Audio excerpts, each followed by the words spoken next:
Joie de vivre présente un cours du Rav Liberato.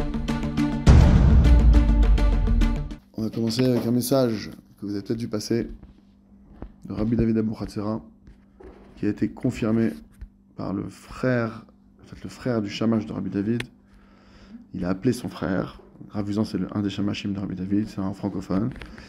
Et voilà, Rabbi Moshe Uzan. Et son frère, parce qu'il s'appelle Daniel, il a appelé son frère parce qu'il y a un poste qui est parti. C'est très rare qu'il y ait des postes de Rabbi David, etc.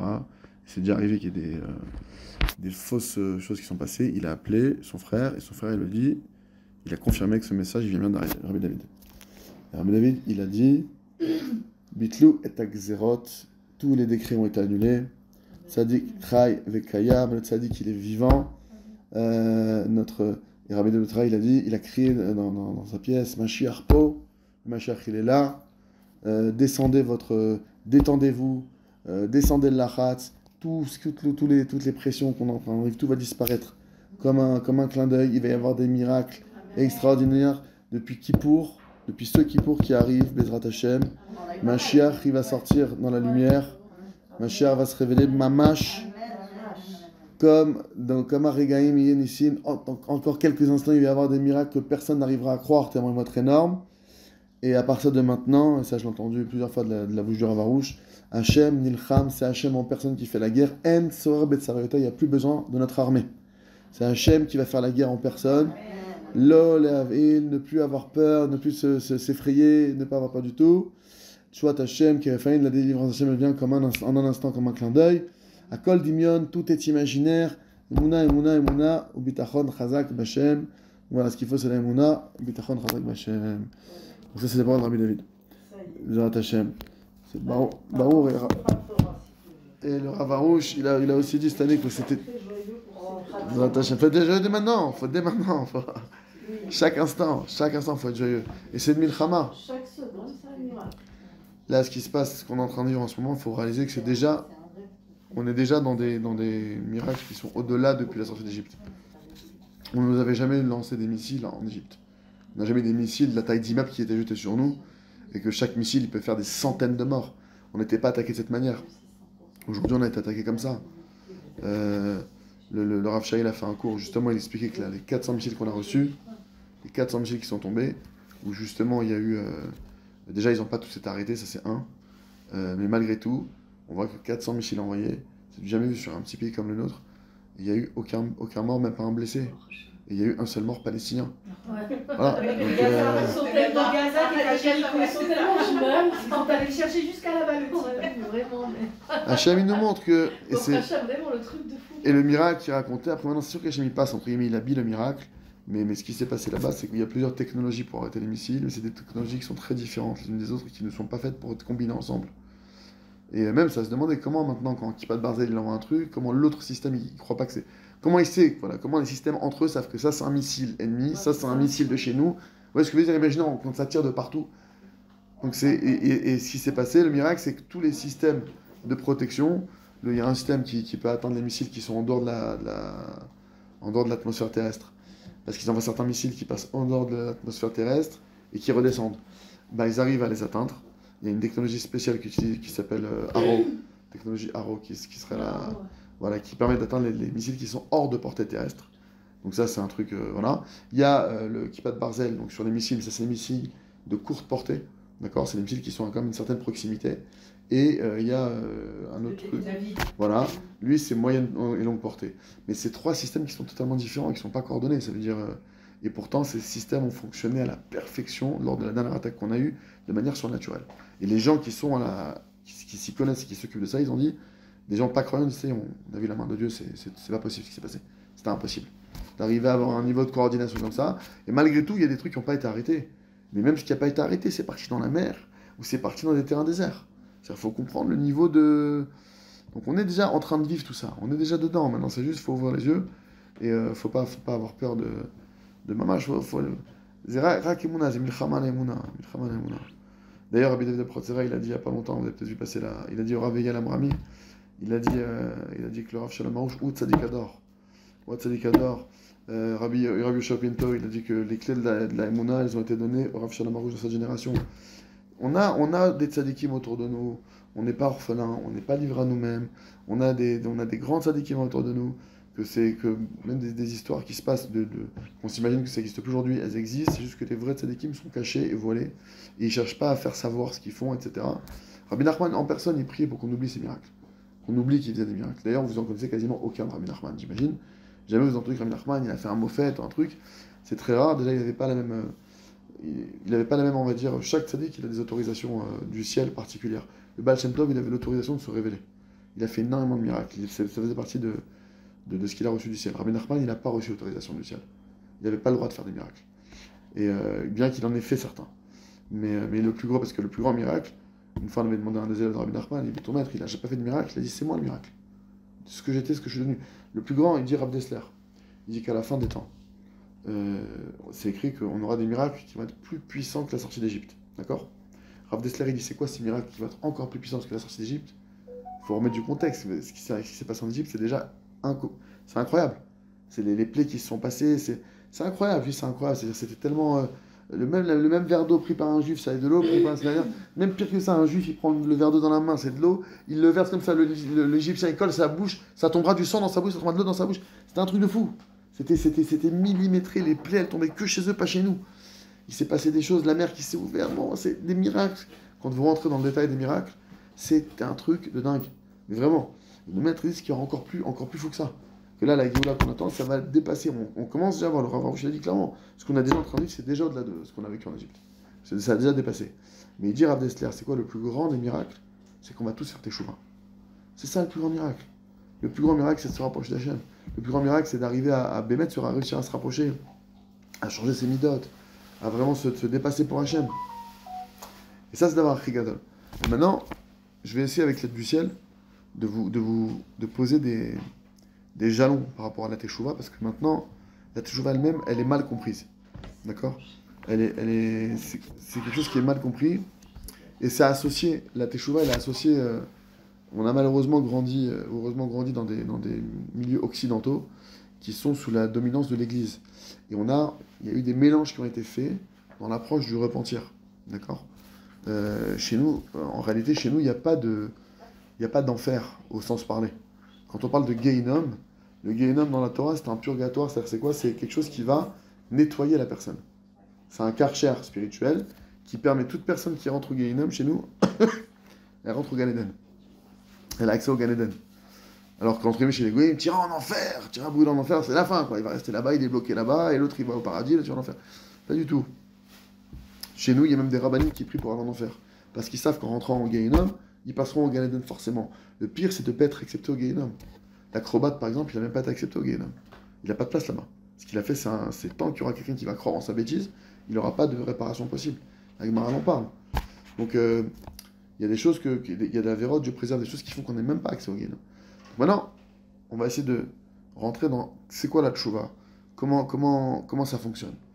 Déjà, il nous dit le Rav, ici, donc dans le Aleph Bet Shel HaChaim, sur la haute tchouva, c'est un peu le Sefer Midot du Rav Arush, ce livre. Là-bas, il a pris sujet par sujet. Il dit Aklal ou Shakol Talou B'Tchouva. Déjà, il faut savoir que tout dépend de la tchouva. Comme ça fonctionne. Tu veux atteindre un certain niveau, tu veux obtenir quelque chose, tu veux améliorer ta vie, tu veux te rapprocher d'Hachem, tout dépend de la tchouva. Tout dépend de ça. Tu as un blocage dans ta vie, ça dépend de la tchouva. Tu veux gagner plus d'argent, ça dépend de la tchouva. Tu veux tu veux sortir des dettes, ça dépend de la tchouva. Tout dépend de la tchouva. Pourquoi? Parce que tout le monde entier, il est le résultat de décrets spirituels. D'abord, il y a des décrets, et après, ça se matérialise sur Terre. Quand je veux changer la matière, quand je veux dépasser la matière, quand je veux aller au-delà de la matière, ça passe, il faut retenir, tchouva, c'est la chouve, el Hachem, c'est revenir vers le He, revenir vers Hachem, tu reviens à la racine des choses. C'est que comme ça que ça marche. Quelqu'un qui ne trouve pas de travail, ça n'a rien de lui dire, mais ton CV, il n'est pas bon, etc. Et tu fais pas assez d'entretiens. C'est sûr que je ne dis pas, il faut faire Ishtadlut. Je n'ai pas dit qu'il fallait rien faire, d'accord? Mais il faut bien positionner c'est quoi la Ishtadlut par rapport à l'effort essentiel. Notre effort essentiel, c'est faire teshuva. Si quelqu'un, maintenant, le problème, pourquoi est-ce qu'il n'arrive pas à trouver de travail? C'est parce que il a fait une avéra X ou Y, jusqu'à demain il peut envoyer des CV, il n'y aura rien qui va marcher. Si quelqu'un maintenant il n'arrive pas à avoir d'enfant, parce que il a fait un problème X ou Y, jusqu'à demain il va pouvoir faire tous les tests biologiques et autres, il n'aura pas d'enfant. On ne peut pas dépasser Dieu. On ne peut pas aller au-delà de Dieu. C'est Dieu qui a fixé les règles. C'est Dieu qui veut les choses comme ça. Il y a une histoire connue du Harizal. Une fois, il est été voir un couple. Il est passé vers un couple. Il n'arrivait pas à avoir d'enfant. Il a dit à la personne, à la maîtresse de maison, il lui a dit, tu as un poulailler chez toi.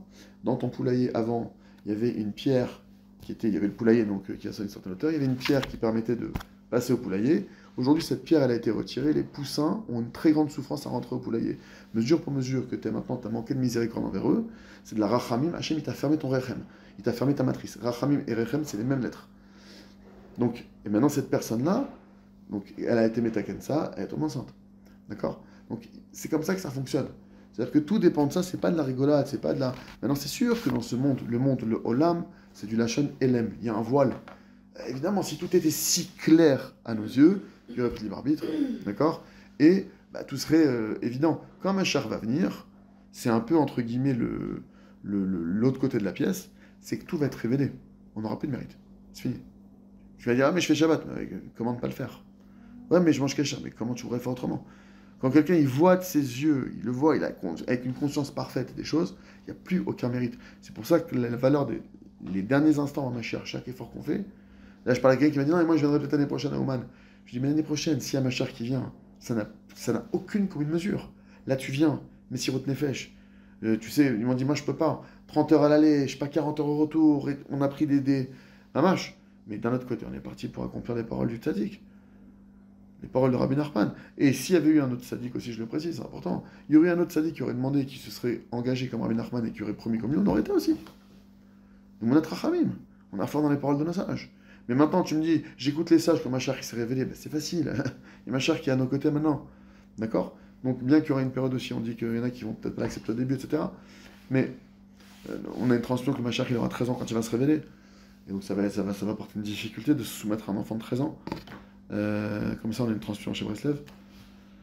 Le Rav Rouch, il a cité, on a une transmission aussi que pendant près de 40 ans, on ira avec le Mashiach à Oman. Donc c'est le moment d'investir à Oman, au passage. Parce que vous imaginez quand on va être de millions à partir à Oman. Là aujourd'hui on était 20 000, 30 000, mais quand Mashiach sera là, tous les hommes iront à Oman, à Rosh Hashanah. On y sera tous, ça sera obligatoire, jusqu'à Tratametim.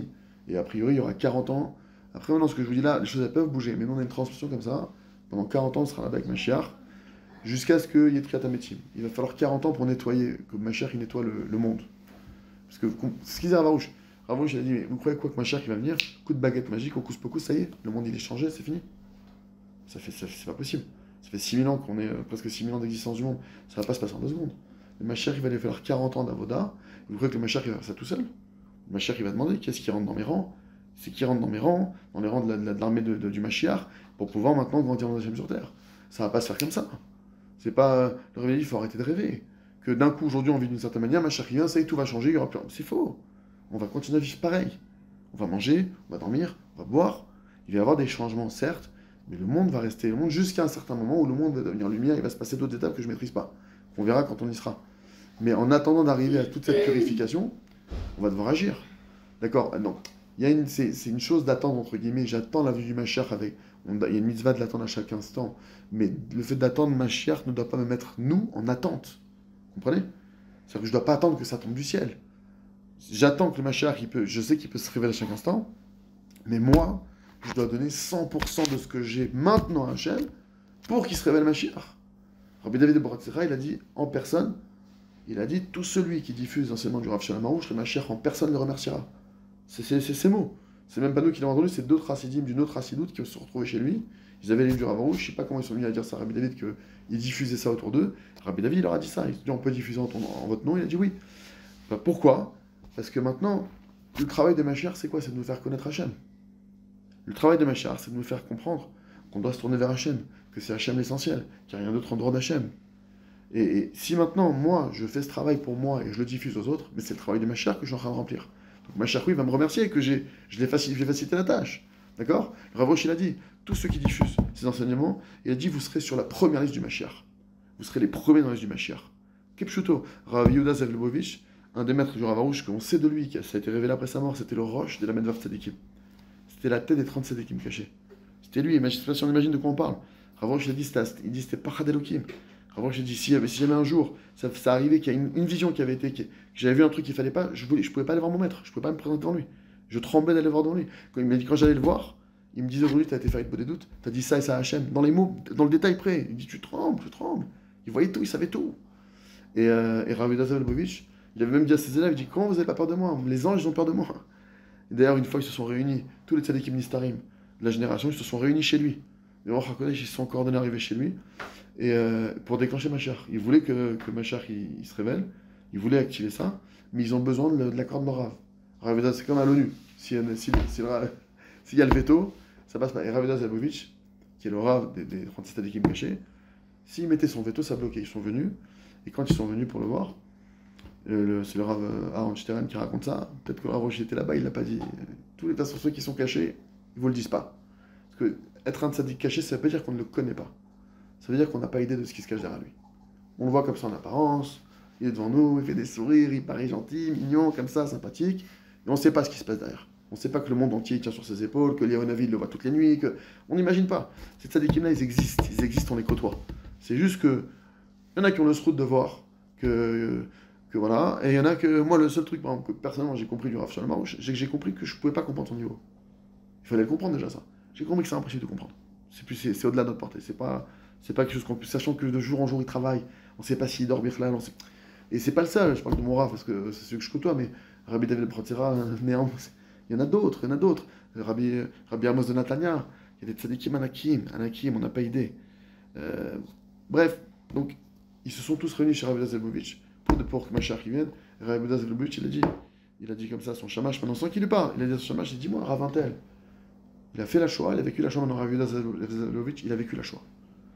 Alors, il dit, son shamash, il dit, non, pas du tout, c'est des Sfaradim, c'est des Rabbanim Sfaradim qui n'étaient pas des pays de l'Est, qui n'ont pas vécu ça. Il demande, non, il dit, lui, il a vécu la Shoah, et lui. Il dit, non, ils n'ont pas vécu. Et il a dit comme ça, il a dit, je ne laisserai pas déclencher une deuxième Shoah. Ils sont tous repartis en colère contre lui, ils lui ont pas parlé pendant un moment, il a refusé de déclencher une Mashiach. Pourquoi? Parce que ça vient des Rachamim. Et il a dit au Rav Aroush, Rav Yehuda Lubavitch, tant que tu diffuseras tes livres, Mashiach, il se révélera Berachamim. On y est, Baruch Hashem. Depuis le temps, il y a des millions de livres grâce à Dieu. Vazelo m'explique. Nous maintenant, il y a une isdamnout. Que chaque personne ici présente, Rav Kanevski Zatzal, vous connaissez Yichud Hatzalah, j'imagine. Yichud Hatzalah, Eli Bir, le fondateur de Yichud Hatzalah, il est parti voir un jour Rav Kanevski. Et il a demandé une bracha, parce que maintenant, imaginez, Yichud Hatzalah, c'est une association. Il faut comprendre, c'est pas gouvernemental, c'est non gouvernemental, c'est pas l'État qui a mis ça en place. Parce que nous, on pourrait s'imaginer, c'est comme le SAMU, c'est l'État, c'est des fonds, il y a des fonds de l'État, il y a des grandes caisses, etc. C'est normal pour penser à la vie des autres. Pas du tout. Yichud Hatzalah, c'est un type qui s'appelle Eli Bir, qui a constaté que sur le terrain, les ambulances, elles arrivaient trop tard. Et qui a dit, il faut trouver une solution pour que maintenant, en arrivant plus tôt, rapidement, on puisse sauver des vies. Le type qui fait Dieu présent un infarctus, il y a plein de cas, si on intervient tout de suite, on peut la sauver, la personne. Si on intervient 5-10 minutes après, c'est impossible. Et donc, lui, il est parti de ce constat-là, et il a monté à Hatzalah. Et on n'imagine pas par quoi il a dû passer. En tout cas, un jour, c'était difficile, parce qu'il devait monter et structurer ses équipes. Aujourd'hui, je crois qu'ils ont 18 000 bénévoles. C'est énorme, dans tout Israël. C'est un modèle qui est copié dans le monde entier. C'est l'unité d'intervention spéciale la plus rapide au monde. Ils interviennent dans les grandes villes israéliennes en moins de 3 minutes. Laisse tomber. C'est un truc. Il a fait un truc qui est. Il était voir Kanevski, Zatzal, et il lui a dit, faites-moi une bracha. Parce que là, aujourd'hui, je sais pas, on parle de budget, je sais même pas quand on parle, c'est des budgets énormes. Mais aujourd'hui, c'est peut-être 2-3 millions de dollars par mois. Je sais pas, c'est des budgets qui sont colossaux. Rien qu'en matériel, parce que même bien que c'est des bénévoles, il y a des bénévoles autour de ça, mais autour des bénévoles, imaginez bien, vous imaginez qu'il y a une grosse équipe qui structure tout ça. Donc là, c'est peut-être 50 ou 100 ou 150 personnes pour structurer toutes les infrastructures qui sont des gens employés à plein temps. Mais Khoutzmisé, c'est le matériel. Là, pendant le 7 octobre, ils ont dit que le matériel qu'ils ont utilisé au 7 octobre, en l'espace de quelques jours, c'est pour 1 an de matériel qui est parti. Ça veut dire que c'est des... Et donc à l'époque, il avait dit à Rav Kanevski, faites-moi une bracha, que je tombe sur un gros milliardaire. Et ça y est, Nigmar, parce qu'il doit voyager maintenant. D'ailleurs, il a eu le corona, et pourquoi? Parce qu'il était parti aux États-Unis, il a attrapé là-bas. Pourquoi était aux États-Unis? Parce qu'il est parti lever des fonds pour Hatzalah. Bref, Rav Kanevski a dit Chas ve Shalom, qu'il y en ait une seule personne qui prenne ça pour elle.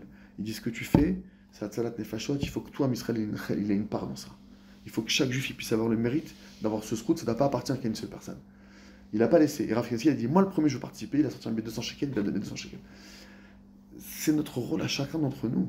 Il dit Ravarouche dans un chant, dans les chants de Shabbat, ceux qui ont les Zmirot, c'est notre rôle à chacun d'entre nous, ça nous appartient, de diffuser Kol Echad Tzarich Ladat Shetafkido Le'afit Semuna. C'est notre rôle de diffuser le nom d'Hachem sur terre. C'est notre rôle, ça nous appartient, on est descendant d'Abraham.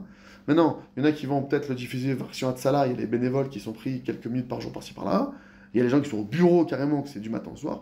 L'homme est chané, mais tout le monde doit avoir un chélek. Tout le monde ne peut pas, on peut pas se dire, nous, en tant qu'enfants descendants d'Abraham Avinu, que ça nous concerne pas. Abraham Avinu, qu'est-ce qu'il faisait à l'époque? Qu'est-ce qu'il faisait? C'est le premier à avoir écrit des livres d'Emouna, d'accord? Il avait écrit ses propres livres, Abraham Avinu, et il allait dans les villages, il faisait tout un stratagème pour attraper les gens, il les faisait venir, bref, il criait, qu'est-ce qu'il criait? Givalt. Il disait, ça veut dire quoi? Ça veut dire dommage, ouais. Ça veut dire dommage il criait dans les villages, il criait, ben c'est Abraham Avinu, c'était un personnage, une figure de l'époque. Il arrivait, il disait dommage, dommage, dommage. Tout le monde s'attroupait, quoi dommage, qu'est-ce qui se passe? Et là, il commençait à les attraper, à parler avec eux, et il les ramenait. Et c'est comme ça qu'il a fait des chamottes. Il diffusait ses livres, il allait diffuser là-bas. Et on est ses descendants. C'est-à-dire qu'on ne peut pas se dire maintenant que ça va venir, ça va se faire tout seul. Voilà, j'étais en Roumanie.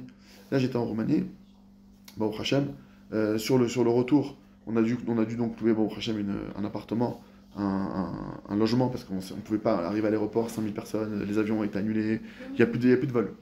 J'ai dit, comment ça fonctionne maintenant? Premier arrivé, premier servi. Et ça rentre au compte-goutte, on est 5000. On est avec des enfants et tout. Grâce à Dieu, on a trouvé de quoi se loger, merci Hachem. Et donc au retour, quand on est reparti à l'aéroport le lendemain, on a pris un taxi. Et je tombe sur un taxi roumain, évidemment.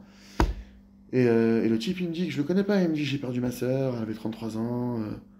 Sa petite sœur, il a 38 ans. Sa petite sœur de 33 ans, je sais pas, crise cardiaque, je sais pas, il a un problème au cœur. Il me dit, mes parents, ils sont sourds, donc a priori, sourds et muets. Il me dit, mes parents, ils sont détruits. Alors moi, je me dis, comment je peux l'aider, ce type-là? Il parle anglais. Non, on dit que roumain, on parle que roumain. Je dis, il faut pouvoir aider en roumain.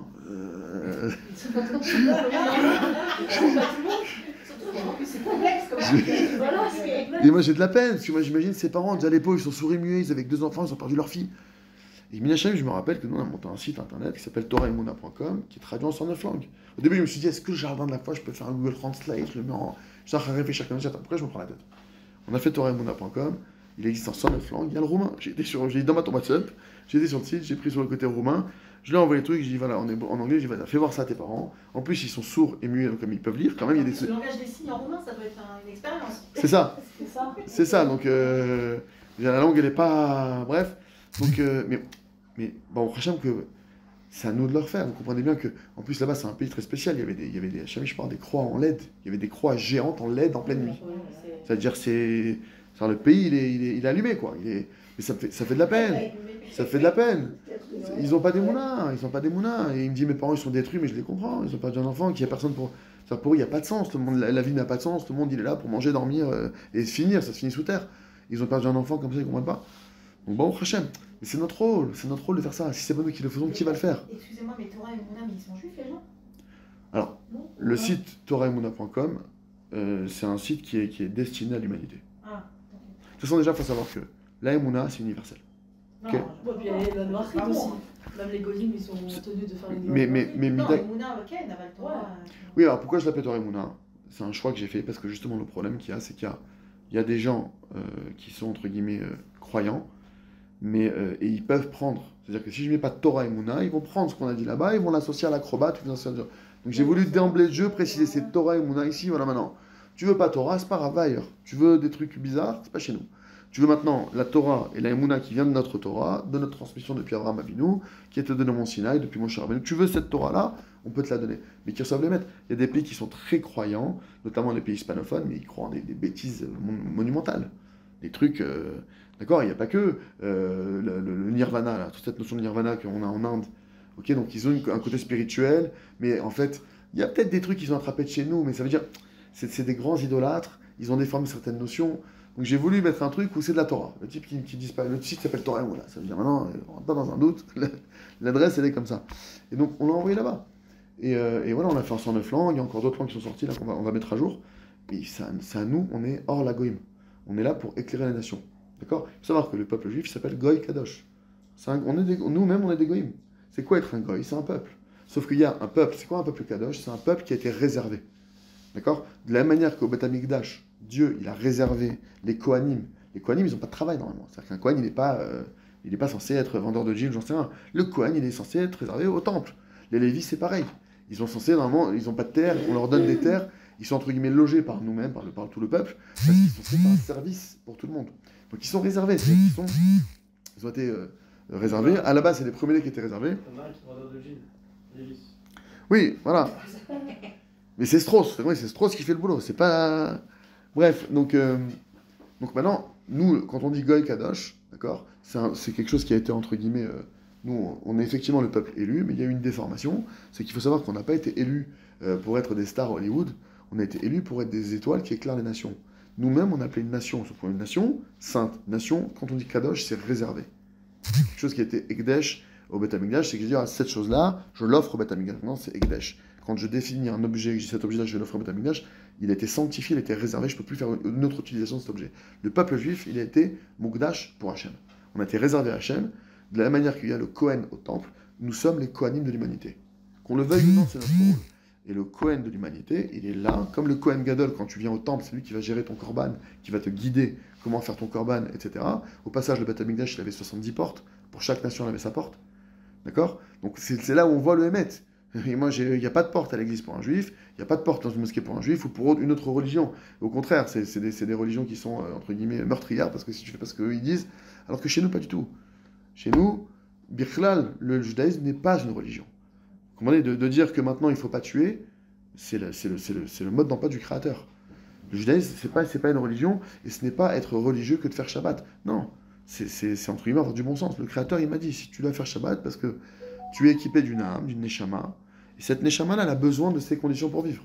Comme quelqu'un maintenant qui est agriculteur, il a une plante, et on lui dit, cette plante, il faut beaucoup de soleil, celle-là, surtout pas au soleil. Quand il respecte les conditions, ben, c'est un agriculteur qui a du bon sens, il ne veut pas que ses récoltes, elles périssent. Donc c'est pareil. Nous, on ne veut pas que notre âme, elle périsse. On ne veut pas que nos forces, elles périssent. On veut jouer notre rôle, etc. Maintenant, on est là pour éclairer les nations, mais pour pouvoir éclairer les nations, de quoi on doit les éclairer? De la Emouna. C'est international. Donc nous-mêmes, on est aussi un goy, sauf que je suis un goy qui est réservé, un peuple réservé, et maintenant, notre rôle, il est de donner une direction. Et quelque part, la haine des nations, elle s'explique de manière logique, même si c'est inconscient chez eux, même s'ils sont peut-être pas capables de le formuler comme ça. Mais imaginez, il y avait un guide qui avait le plan pour monter l'Himalaya. Ce guide, il est parti se faire un hammam. Les types, entre-temps, ils ont commencé à monter l'Himalaya. Ils sont tous morts. À qui ils vont en vouloir? Au guide. C'est le guide le problème. Il y a quelqu'un, le patron de la montagne, il a mis un guide pour que les gens ne meurent pas dans sa montagne.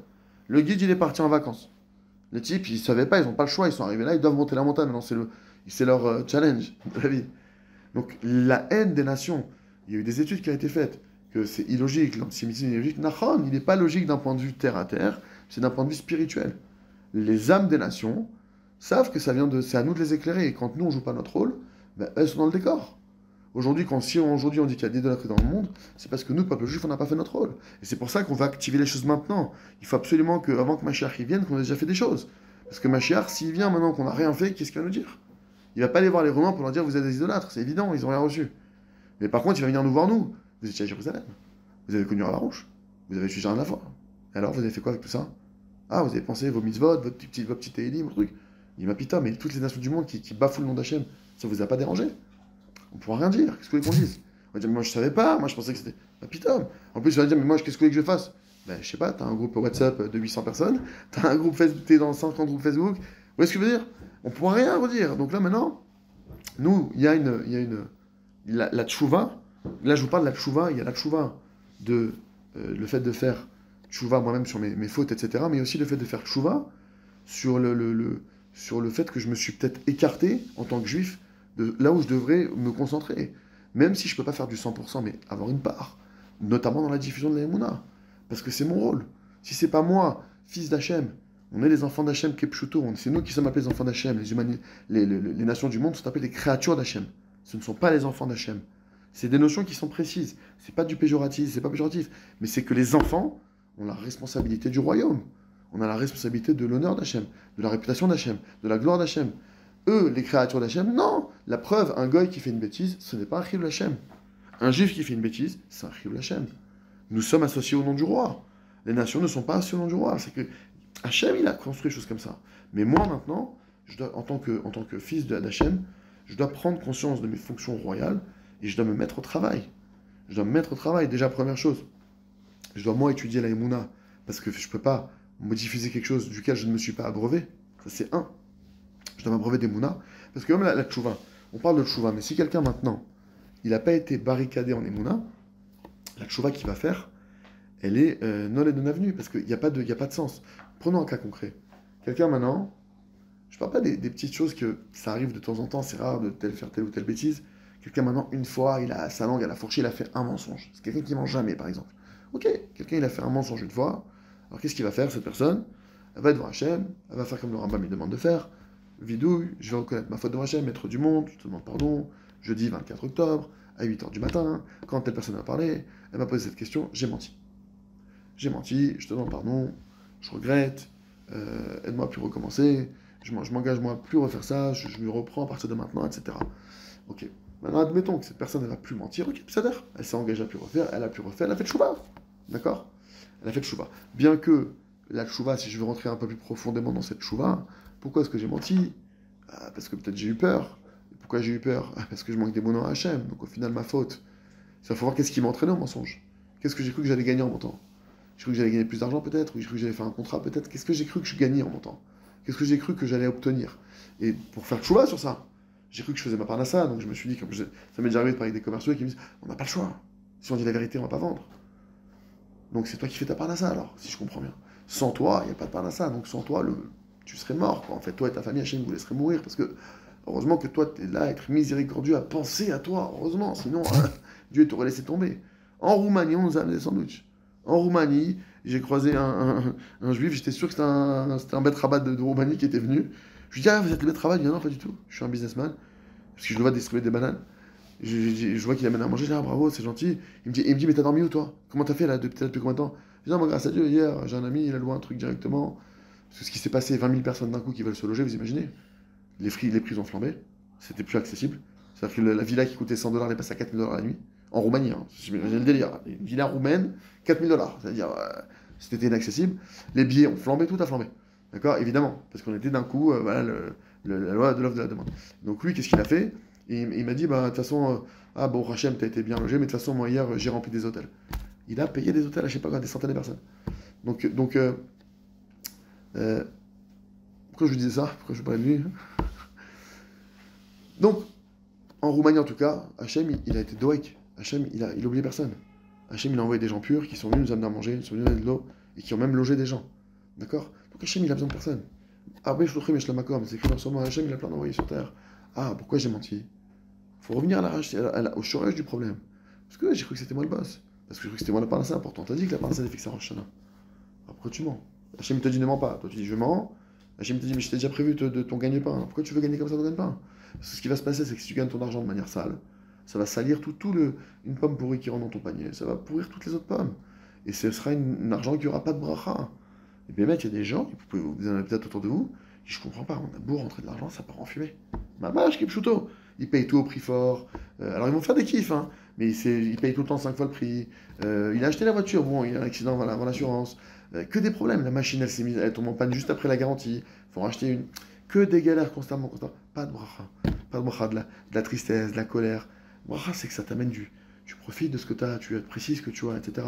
Donc ça dépend maintenant. Donc ça, en tout cas, pour revenir à ce qu'on disait, admettons que la personne, elle arrive à ne plus mentir, bien qu'il y aura un travail à faire plus profond pour déracer le mensonge. Ok, admettons, elle ne le fait plus. Bon, c'est pas pour elle a fait le chouva. Parce que l'essentiel de la chouva, c'est le 4e point. C'est Kabbalah Latid. S'engager à plus recommencer. Mais si maintenant quelqu'un, il sait qu'il retombe dans le problème, comment on fait? Si jamais il dit je recommence plus à Hachem, ça s'appelle un mensonge. Si tu sais pertinemment que tu ne peux pas t'arrêter. Comme un fumeur qui dit allez, ça y est, ma parole, c'est la dernière. Mais il sait très bien qu'il va reprendre une dans 5 minutes. Alors c'est du mensonge. Pourtant, c'est interdit de fumer. C'est un problème, c'est un sourd d'après l'halakha. Tu ne dois pas te mettre ta santé en danger, et je dois tout faire maintenant pour t'en défaire. Alors la tchouva pour un fumeur, c'est quoi? Ça veut dire, ok, Hachem, je suis pardon pour ce que j'ai fumé, pendant que j'y me sens en danger, etc., etc. Après, il y a des shlavim, hein.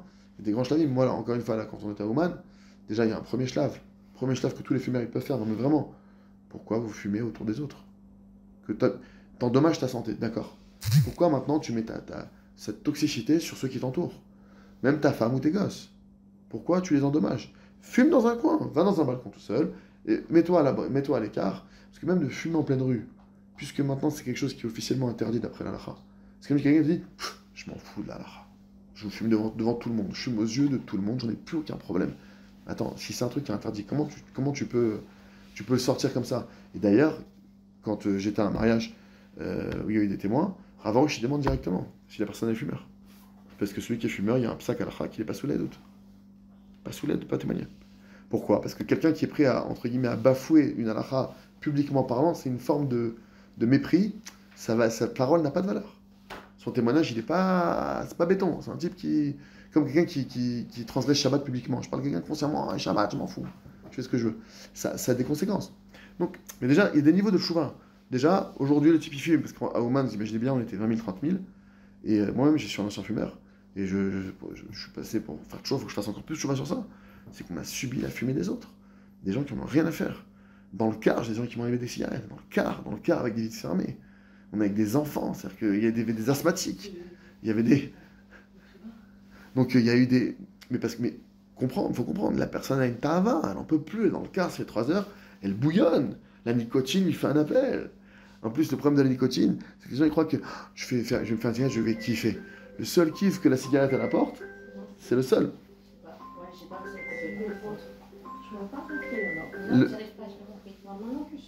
Le seul plaisir que la cigarette elle apporte, mamache, le seul, c'est l'arrêt de cette dépendance. Passez le bonjour.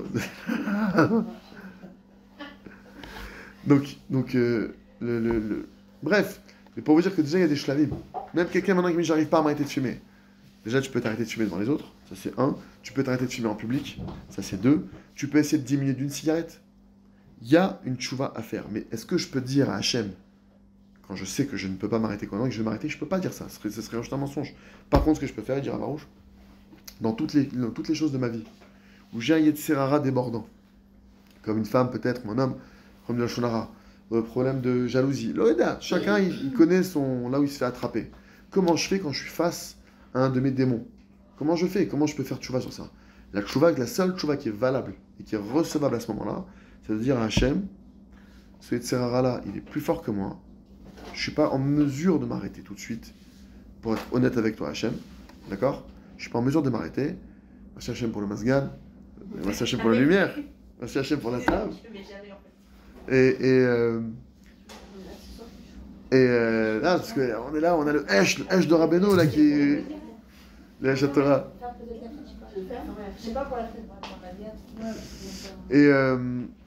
Et comment, c'est quoi l'engagement? Voilà, si je vous donne déjà un engagement concret qu'on peut faire quand on veut faire teshuva sur un problème qui est récurrent dans notre vie, c'est de s'engager à fixer un temps de prière et d'étude sur le sujet. Hachem, je ne peux pas aujourd'hui m'engager à arrêter, c'est plus fort que moi. Par contre, je vais étudier le sujet tant de minutes par jour, tant de pages, et je vais prier dessus tant de minutes. Et ça, même si la personne n'a pas encore arrêté de faire l'erreur qu'elle est en train de faire, ça s'appelle qu'elle a fait teshuva déjà. Bachamaïm, elle n'a plus aucun digne sur elle. Pourquoi? Parce que vous les premiers, votre enfant il fait une bêtise, il a un travers, mais vous voyez qu'il essaie de se retenir. Vous voyez qu'il est dans un processus, il essaie de se contenir, d'étudier un livre sur le sujet. Vous voyez faire des prières pour ça. Alors c'est vrai qu'il y a encore ce problème que vous lui reprochez entre guillemets. Mais même si vous voyez encore le problème, c'est pas grave. Maintenant que mon fils s'est pris en main, c'est pas grave, je lui laisse le temps. Hachem c'est pareil. Hachem je lui laisse tout le temps, dans l'instant. Hachem ce qu'il veut c'est qu'on se prenne en main.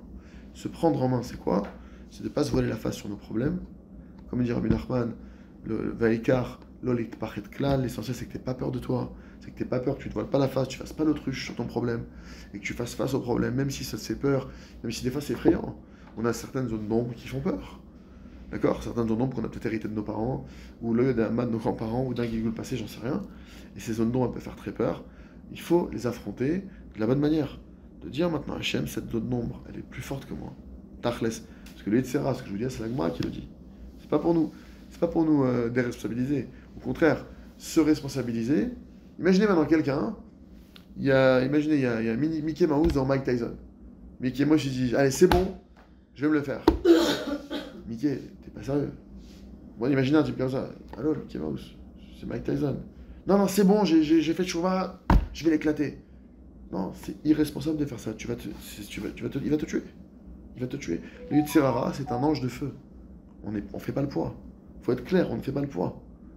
Bah alors quoi? Alors Dieu nous donne un truc insurmontable? Non! Dieu, il a prévu que tout le but du combat avec le Yetzirara, c'est que je comprenne que j'ai besoin de son aide. C'est ça le but. Et pourquoi Dieu met un truc au-dessus de mes forces? Parce qu'il veut que tu comprennes que c'est pas de tes forces dont il dépend, mais de ses forces à lui. Et effectivement, donc Mickey, normalement, s'il est intelligent, il dit pas Mike Tyson, je vais le faire. Normalement, il doit dire bon, Mike Tyson, tu sais que t'es plus fort que moi. Il va dire ouais, par contre, mon père, il va t'éclater. Je vais appeler mon père. Et là, c'est fini. Et c'est là, il sait que dès qu'on arrive à cet instant précis, il sait qu'il est foutu. Il sait qu'il est foutu. C'est fini. C'est chaos, c'est game over. Il le sait. C'est pour ça que il va nous sortir de ça. C'est dur la Hitbodedut. La Hitbodedut en soi, elle n'est pas dure. Parler avec Hachem, c'est pas dur, je vous assure. De se mettre sur le balcon comme ça, tranquillement, ou dans là avec un petit coup de masgade, et je suis là, je joue en bas dans mon salon. C'est pas dur, je vous assure, c'est pas dur. Donc, même je vous dis, dans des conditions, on a fait des Hitbodedut quand on était en Ukraine, dans le car, les gosses qui truquent, qui nous rendent chèvres, et les gens, et les autres qui essayent de fumer dans le truc, et on est là. L'homme chalet, c'est pas dur. Les bracelets, c'est pas dur.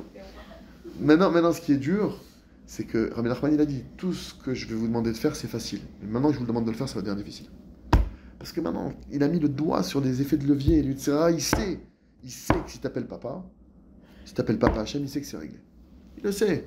Il y a des gens, une vie entière, ils sont là, mais je comprends pas. Mais en une prière, tu peux régler ça, peut-être.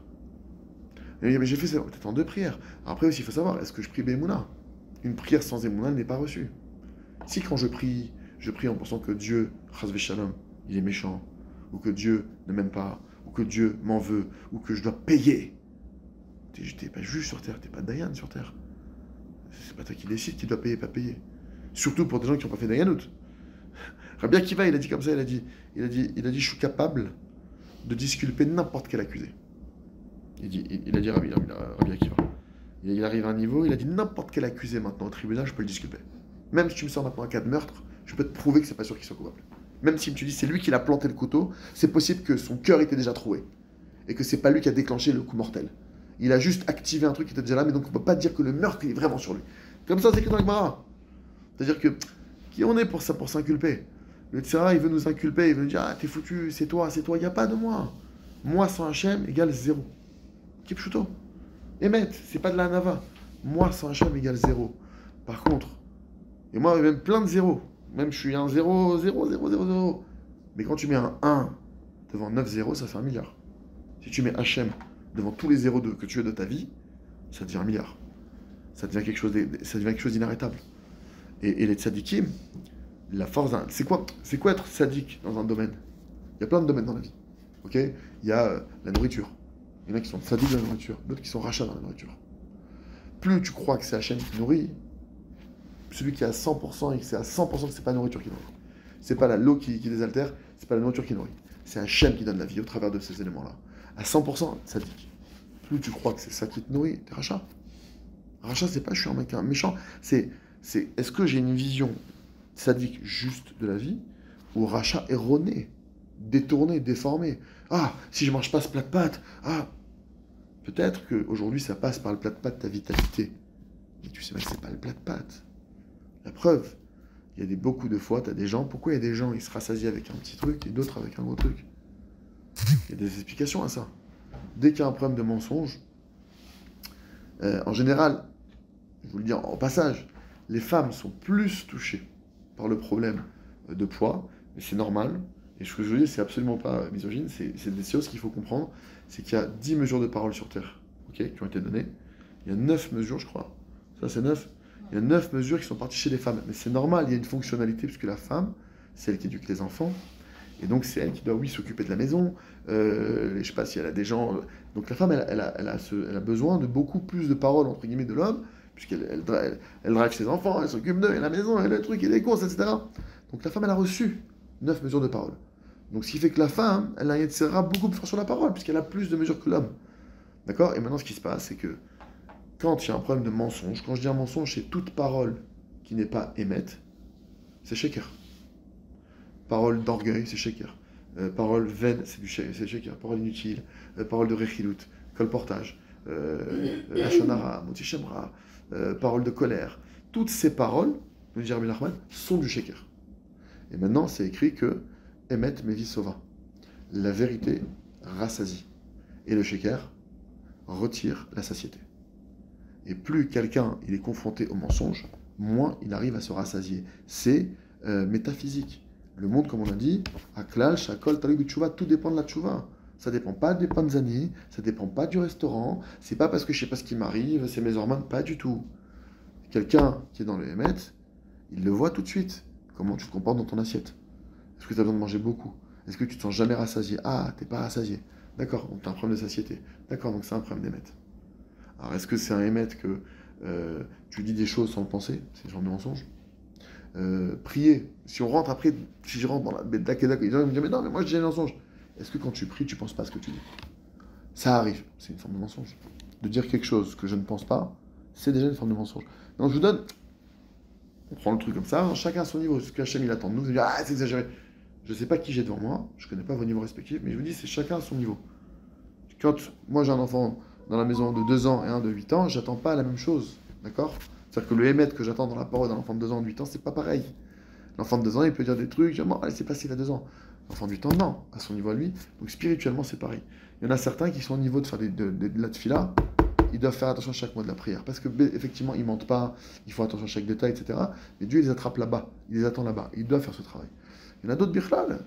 Alors, des jurons, ou toutes sortes de paroles qui sont anti-Torah, qui sont interdites d'après la Torah, c'est du mensonge.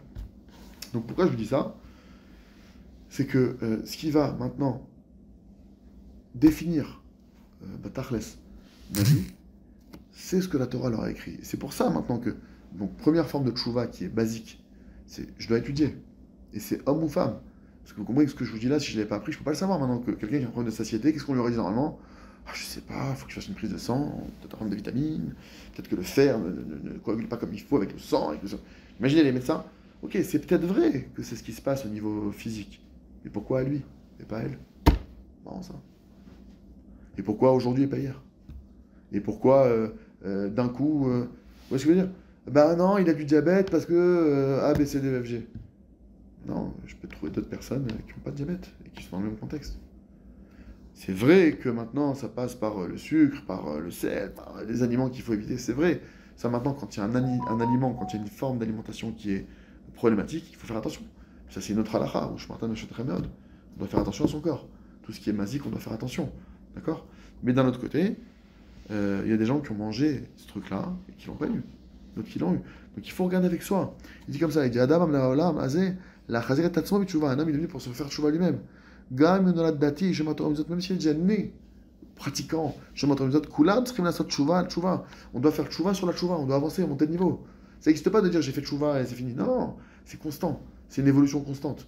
D'accord? Et il dit ici que la tchouva, il chova veut le réchoute.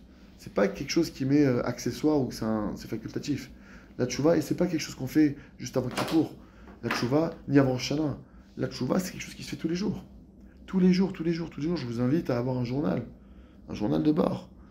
Je m'invite et je nous invite à mettre sur papier, avant le journal de bord, pour pouvoir faire un très bon effet, prendre la distance avec nos actions, avec nos réflexions, avec les événements de la vie. Il se passe plein de choses dans la vie. Il y a notre entourage, il y a les événements extérieurs, il y a mes sentiments intérieurs, mes émotions intérieures, il y a ma famille, il y a mes amis, il y a mes voisins, il y a mes ambitions, il y a mes échecs, il y a beaucoup de choses qui se passent autour de nous. Si on ne prend pas le temps de poser les choses, alors c'est une cacophonie. Alors que pourtant, tout est médouillac. Tout est médouillac. Il y en a qui vont vous dire, par exemple, et c'est ça le problème, c'est qu'on va parce qu'il faut savoir qu'Hachem, il a dit, il y a une paracha où Hachem, il le répète à plusieurs reprises. Si vous allez avec moi avec Kéri, c'est par le hasard. Si vous avancez avec moi avec le hasard, alors j'avancerai avec vous avec le hasard. Tu veux dire que c'est le hasard qui t'arrive? Eh ben, Besséder. Tu verras que le hasard. C'est-à-dire que tu ne trouveras aucun lien dans ta vie. Tu veux dire que ça m'arrive comme ça aurait pu arriver à un autre? Besséder. Tu comprendras rien à ce qui t'arrive alors. Tu veux vivre comme ça. Tu veux vivre sans comprendre qu'il y a la main d'Hachem, sans comprendre que c'est destiné, que c'est mesuré, millimétré. Quand j'étais à Ouman, je ne savais pas. Je fais un cours, et justement j'explique un des principes de base de la Emouna, mais moi je vise personne, c'est-à-dire j'étais pas en train de sniper quelqu'un, etc. Bien que j'ai snipé certaines personnes là-bas, D'accord? Oui, j'ai de la peine. Il y en a certains, ça fait 20 ans qu'ils sont en Oman et ils continuent à filmer des choses bizarres. Donc il y a un moment, il faut leur dire. Rabbi Nachman, c'est bien de venir le voir, mais ce serait bien aussi d'appliquer la base. D'accord? Bon.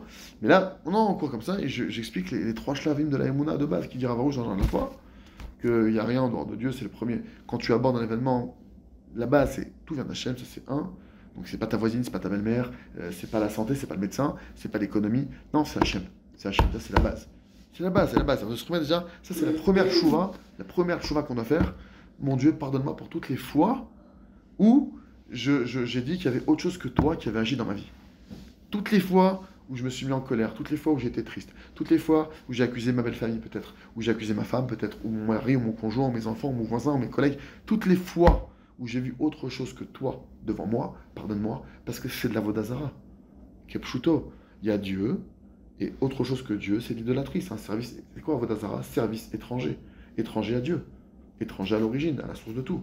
Dès que je détourne et que je passe à autre chose, alors il y a des niveaux d'Avodazara, il y a une différence entre j'amène des fruits, il y a une statue, et je me suis mis en colère. Certes, mais c'est de l'Avodazara quand même. Il y a Emouna et il y a Avodazara. Il y a pas, le curseur, il n'y a pas de demi-mesure. Il y a un curseur comme ça.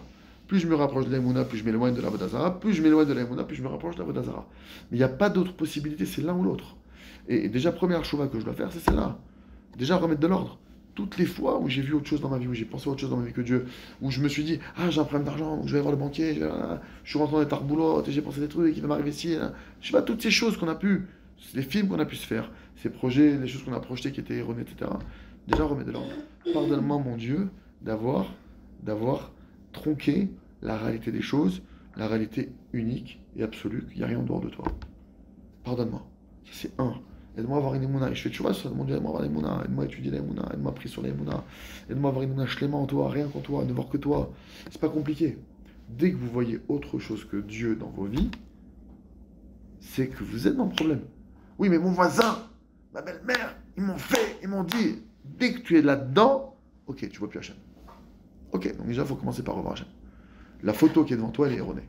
Il faut remettre de l'ordre. C'est pas ta belle-mère. Mais c'est Hachem qui a fait que tu prennes cette humiliation. C'est Hachem qui a fait que tu reçoives ce mot qui t'a été désagréable. C'est Hachem qui a fait que tu as ressenti ce truc-là. C'est Hachem qui a fait. Et je vous le dis parce que maintenant, il n'y a pas longtemps, il m'est arrivé un Nisayon, d'accord? Et mamash, ça a été dur pour moi de garder mon calme. Et la personne, elle me fait, alors parce qu'évidemment, elle m'est tombée dessus, mais alors, la Emouna, etc. Et je lui ai dit, mais justement, je t'ai jamais dit que j'étais babassé de la Emouna. La Emouna, elle se travaille. La Emouna, c'est une avoda. La Emouna, on tombe, on se relève. Personne ne peut prétendre, avant je l'ai expliqué, personne ne peut prétendre dire que moi j'ai la Emouna, ça y est. La Emouna, c'est une jauge que tu dois remplir.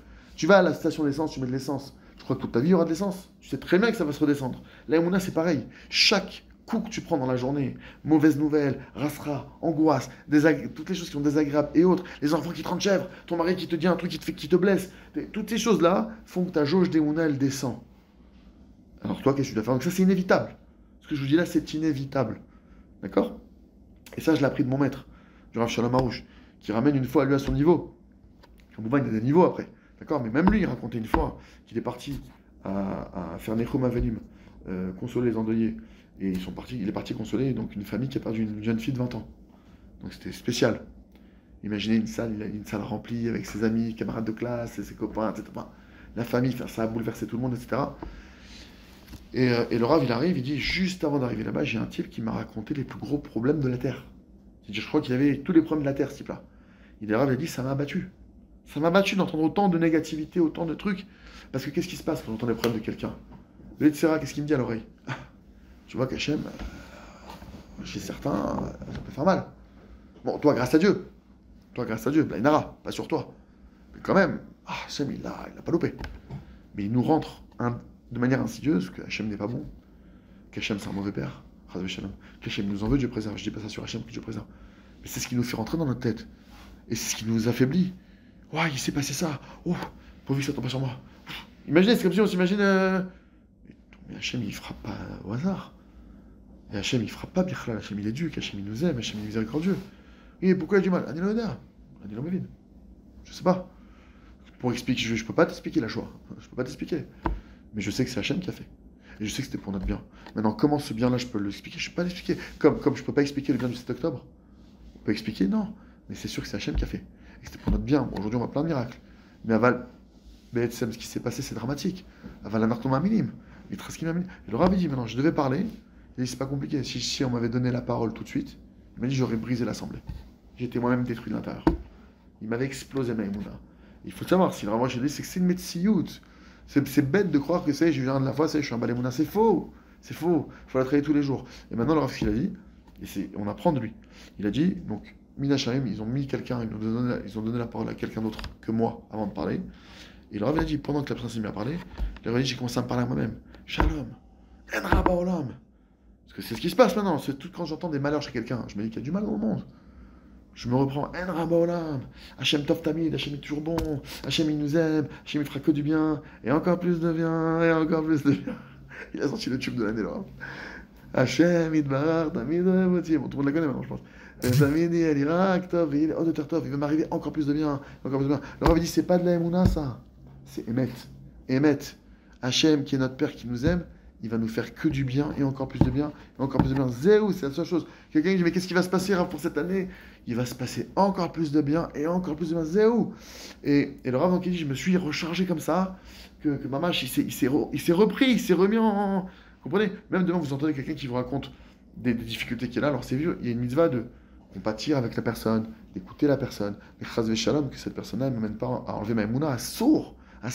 Même quelqu'un que Dieu préserve, qui est au cœur du deuil, qui vient de perdre quelqu'un, Dieu préserve, à sourd qui ne croit pas en Dieu, à sourd. Moi je me rappelle, j'ai perdu ma mère, Zichron Livracha, qu'on a perdu comme ça, ça s'est passé très vite, personne s'y attendait, etc. C'était fulgurant ce qu'elle a eu. Je ne pouvais pas supporter qu'on va utiliser le deuil de ma mère maintenant pour remettre en question Dieu. Ma pitam.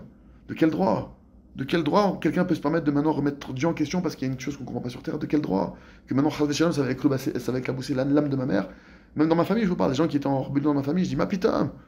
Un homme va taire, elle sait. Ma mère, elle a besoin au contraire de l'inverse maintenant. Quand il y a quelqu'un qui meurt, la première chose qu'on demande, c'est quoi? Kaddish. C'est quoi le Kaddish? On demande maintenant aux enfants qui viennent de perdre leur mère ou de leur père, à ce moment-là précisément, Hachem il demande, la Torah elle demande, tu vas dire que le nom de Dieu soit grand et sanctifié. Yid Gadal, Yid Kadash, Shemeraba. Ça c'est notre Torah. Et Hachem, quand quelqu'un y part, c'est la première question qu'il lui pose. Qu'est-ce que tu as laissé sur terre? Ah, j'ai laissé des enfants. Il va voir si tes enfants ils grandissent mon nom ou pas. Parce que si tu laisses des enfants qui grandissent pas le nom de Hachem sur terre, qu'est-ce que tu as laissé sur terre? Des gens qui détruisent le monde. T'as rien laissé. Nous ce qu'on veut laisser, c'est des gens qui construisent le monde. Et Béhémet, on doit défendre le nom d'Hachem. On doit se battre pour le nom d'Hachem. Donc maintenant, déjà, ce combat, il démarre chez nous. Personne ne peut m'enlever ma émouna. Ni mon patron, ni mes voisins. Et Béhémet, quelqu'un me dit, moi j'ai un travail, il me brise ma émouna, change de travail. Mais j'aurais pu à manger mieux que tu n'aies pas à manger, mais que tu as la émouna. Béhémet, parce que d'avoir à manger sans émouna, c'est quoi cette vie? Il dit Rabbi Nachman, quelqu'un qui n'a pas d'émouna, il n'a pas de vie. C'est pas une vie qu'il a. C'est pas une vie qu'il a. Il faut réparer. La émouna, c'est la racine de tout. La émouna, c'est la racine de tout. Dès que tu répares la émouna, dès que l'instant où vous arrivez à toucher le point d'émouna sur lequel il y a eu un problème, votre problème il se répare. Tant que vous n'avez pas touché le point, parce que c'est comme l'acupuncture. Il y a de l'acupuncture émounatique. Quand tu touches le point névralgique émounatique qui te met dans le problème, pas d'enfant, problème de couple, là c'est un problème par l'instant. L'homme chané, tu touches la racine du problème, tout se remet en ordre. Parce que c'est la émouna qui vitalise ta neshama, c'est ta neshama qui vitalise ton corps. C'est un neshama qui vitalise tous les canaux de réceptacles que tu dois recevoir l'abondance. L'abondance, elle tombe sur terre tous les jours. Le Midrash, il dit qu'il y a des milliards d'abondances qui tombent tous les jours pour des dizaines de générations d'avance. Il y a un Midrash comme ça, un Mefourash. Donc ça veut dire que c'est pas possible de manquer. Si j'ai un manque, il n'est pas chez Hachem, il est chez moi. Il nous dit Rabbi Nachman, tous les exils dans lesquels on est ne proviennent que d'un manque d'émouna. Donc maintenant, la Sot Chouva, il dit le Ravarouche, Perusho, c'est quoi la signification? Ratson Chazak Lishtanot. Moi je viens avec une volonté. Même si j'arrive pas à changer encore, mais j'ai une volonté chazak, je veux changer. Adam Shosset Shova Bechol Yom Vayom Mafsid, quelqu'un qui fait pas de Shova tous les jours, qui fait pas son Cheshbon Nefesh tous les jours, Mafsid, le Yetzirah veut nous enlever ça. Il veut nous retirer la chose la plus essentielle. Parce que comme il dit le Zohar, quand il y a un din en bas, il n'y a pas de din en haut. Il veut nous empêcher, je dois faire mon propre din, je viens devant Hachem, Borolam, j'ai vu ma belle-mère, je vois ma belle-mère devant moi, je vis dans le sheker, Borolam. Aide-moi à savoir que je vis dans le sheker. Tu parles à des gens, ils te disent « Oui, mais c'est elle, et c'est lui, ils m'ont fait, ils sont là. » Voilà, je ne veux pas vivre dans ce shaker, je ne veux pas vivre là-dedans, même si c'est ce que je ressens. Voilà, la vérité, je ressens ça. Aval c'est sheker, ani lo rotse et ze, sauve-moi. Moi, je vois, mon cœur, malheureusement, il croit à ça. Ani lo rotse l'erkiot kacha. Moi, je veux vivre qu'avec toi. Je veux savoir qu'il n'y a que toi. Il n'y a pas de médecin, il n'y a pas de médicaments, il n'y a pas de voisin, il n'y a rien, il n'y a que toi. Je veux vivre comme ça, Hachem. Je t'en supplie, Ravouche, quand il avait des douleurs, le Rav, il a dit des douleurs. Il a dit, vous imaginez pas, par quoi je suis passé. Il a eu des douleurs, Dieu préserve, il est passé par des choses, il a pris sur lui des choses. Mamache. Il nous a dit, la dernière fois qu'il a eu des problèmes au cœur, il a dit, j'ai jamais eu une épreuve de aussi grande dans ma vie. Le Rav, il disait, quand il y a eu des douleurs insurmontables, et qu'il a dit, j'ai crié, j'ai appelé tous les tzadikim pour qu'ils viennent en aide. Il a dit, mais j'ai demandé à Hachem, fais ce que tu veux de moi, mais ne m'enlève pas la Emouna. Fais ce que tu veux, marche ta route, mais moi je veux pas perdre la Emouna, ne serait-ce qu'un instant, ne serait-ce qu'une seconde. Moi j'étais avec le Rav Arouche quand il venait de perdre sa petite fille, j'étais avec lui le Shabbat d'après. On m'a raconté, j'ai vu de mes yeux, il venait de perdre sa petite fille dans un accident tragique, sa belle-fille conduisait, son fils était à côté, il laissait sa petite fille derrière, ils sont pris une voiture de face, sa petite fille derrière, elle est morte sur le coup, son fils passait dans le coma, sa belle-fille était enceinte, je pense qu'elle a perdu l'enfant. Et son fils, au moment où on parlait, le Rav, son fils était dans le coma, des opérations, il y avait un Shabbat organisé de tchouva, de chizouk, le Rav il a dit, Anilom va-t-elle ta Shabbat azé? Il a pas annulé le Shabbat, j'étais avec lui, le Rav était Bessimcha, mais c'est pas une Simcha de type shoot, c'est une Simcha de Gdoula, c'est une Simcha d'Emouna, le Rav il a dit, Vadaï j'ai pleuré, mais Chaz Shalom, qu'un seul instant, j'ai pensé qu'Hachem était mauvais. Chaz Shalom, qu'un seul instant, ma pitom, j'ai pleuré de ce qui s'est passé, les gaga d'une petite fille comme ça, Neshama Kdosha, Teora, Vadaï. Il dit, mais à aucun instant, j'ai pensé du mal d'Hachem, Chaz Shalom. On doit se battre contre ça. On doit se battre contre Zé Tshuva Mitit, de pas penser ne serait-ce qu'un seul instant. Vous savez, c'est écrit dans le Kibbout Avem, la loi de respecter ses parents. Le Ikar du Kibbout Avem, c'est en penser. Regardez la halakha. Le Ikar, moi mon père je lui donne à manger, mais on pense que le Ikar du Kibbout Avem, et d'ailleurs c'est une coucha que je demande au Rav à l'occasion, parce qu'on dit qu'Esav il avait un Kibbout Avem énorme, mais qu'est-ce qu'il pensait de son père Esav? Il attendait, tu respectes ton père, t'attends que ton père, tu t'espères qu'il va mourir pour tuer ton frère, c'est Kibbout Avem, tu veux arnaquer ton père en te faisant passer pour un tzaddik, tu prends ton père pour un débile, c'est quoi ce Kibbout Avem? Le Kibbout Avem c'est dans la pensée, tu penses du mal de tes parents, Chas v'shalom, c'est des débiles, c'est des imbéciles, ils vont voir. Hachem Ishmor, c'est Assour. Le Kibbout Avem qu'on doit à Hachem, c'est déjà rien qu'en penser.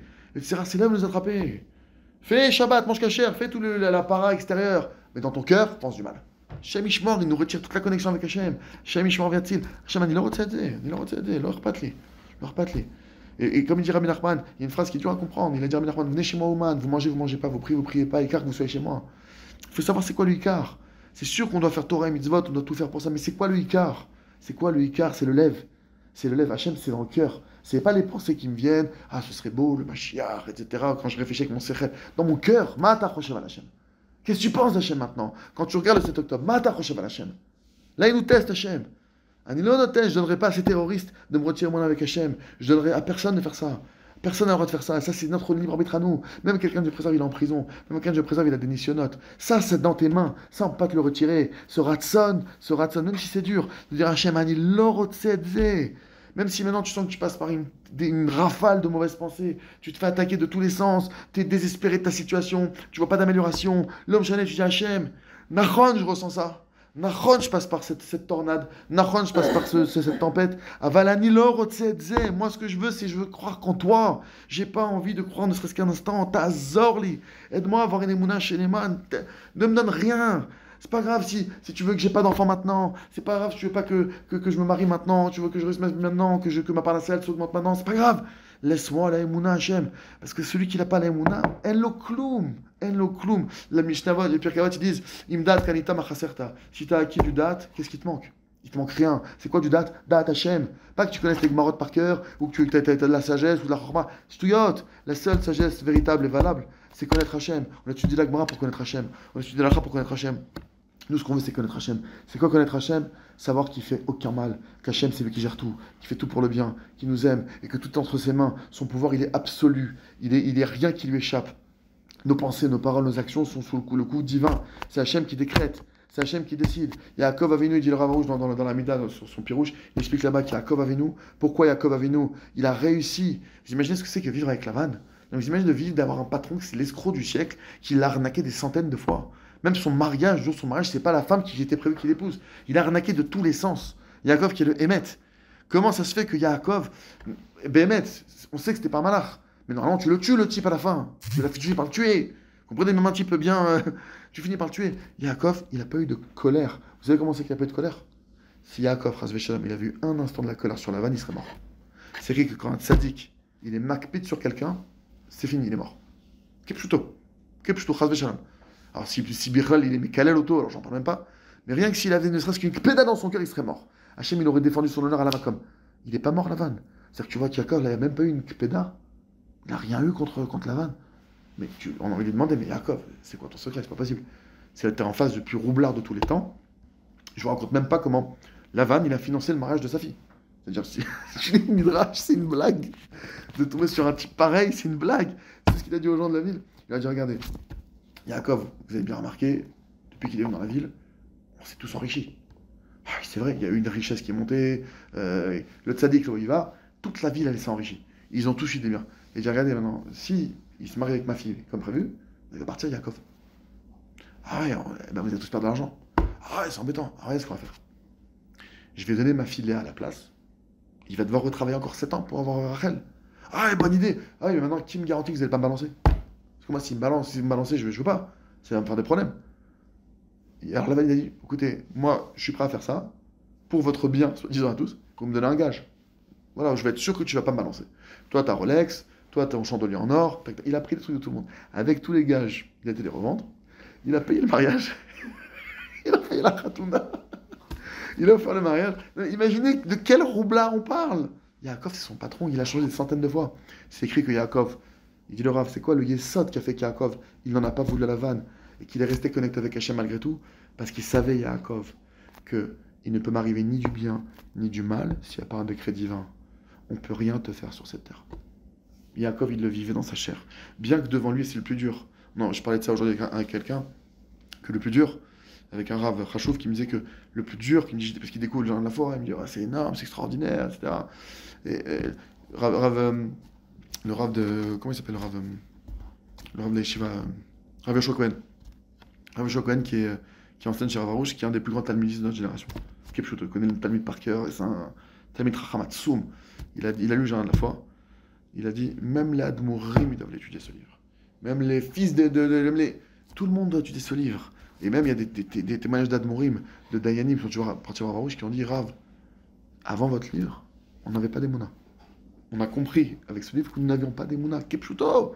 Et maintenant, Yaakov Avinu, lui, il a ce truc qui est clair devant lui. On ne peut pas me faire du mal si c'est pas Hachem qui le décrète. On ne peut rien me faire, mais ni du bien ni du mal. C'est-à-dire même tu me dis, mon père est milliardaire, mon père à moi. Si Hachem il veut que tu reçoives pas cette somme d'argent, même ton père il est milliardaire, ton père qui t'aime, je parle de ton vrai père ou ton oncle, j'en sais rien, tu n'auras pas cet argent. Tu n'auras pas cet atzlacha. Parce que c'est Dieu qui décide. Quand on te fait du bien, c'est que Dieu, il a donné feu vert.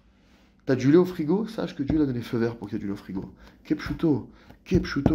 Et bien, dans un certain sens, c'est une grande bracha d'arriver à avoir des problèmes, d'arriver à un matzav, d'accord? On le souhaite à personne, mais moi je peux vous dire d'expérience, que même d'arriver à une situation où tu n'as plus de quoi nourrir ta famille, il y a une grande bracha dans ça.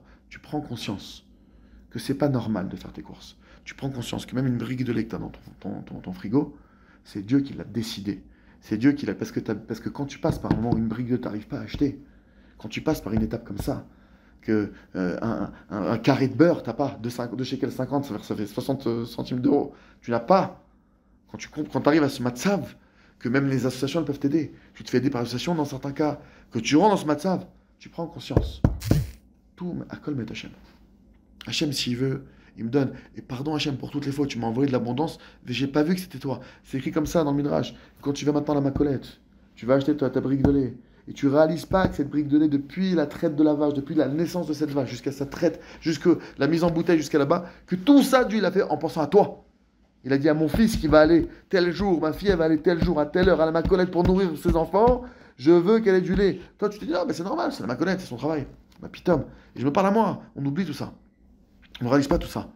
Donc, la tchouva, c'est pas simplement, j'ai fauté, ok, en fait, il ne faut pas faire de bêtises, etc. Mais je vous parle maintenant, revenir à la tchouva sur le Icar.